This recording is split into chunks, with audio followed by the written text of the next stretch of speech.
అటుకులు దద్దోజనానికి కొంచెం మందపాంటి అటుకులు, నిల్వ వాసన లేకుండా, నూనె వాసన లేకుండా ఉన్న మంచి అటుకులు తెచ్చుకుని వాటిని ఇలా ఒక్కసారి కడిగేసి వెంటనే వడేసేయండి. మెత్తగా అవ్వకూడదు. వీటిని స్పూన్తో కాకుండా చేతితోటి ఒక్కసారి గట్టిగా నొక్కేస్తే నీళ్ళన్నీ కారిపోతాయి. ఇది ఖాళీగా ఉన్న బౌల్లో ఈ మొత్తం వేసేసి కొంచెం అలా పలచగా చేసేసుకోండి, ఎక్కడ గడ్డలు లేకుండా.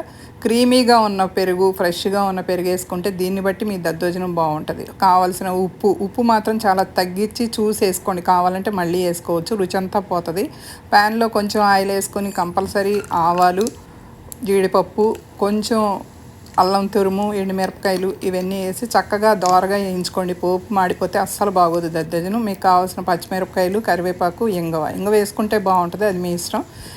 ఫ్రెష్ క్రీమ్ ఉంటే వేసుకోండి. ఇది తినటానికి కొంచెం సేపు ముందు చేసుకుంటే, ఒక 10 నిమిషాల ముందు చేసుకుంటే సరిపోద్దండి. లాస్ట్లో దానిమ్మ గింజలు వేస్తే ఇంకా టేస్ట్ పెరుగుతుందండి. చాలా ఈజీగా హ్యాపీగా చేసుకోవచ్చు.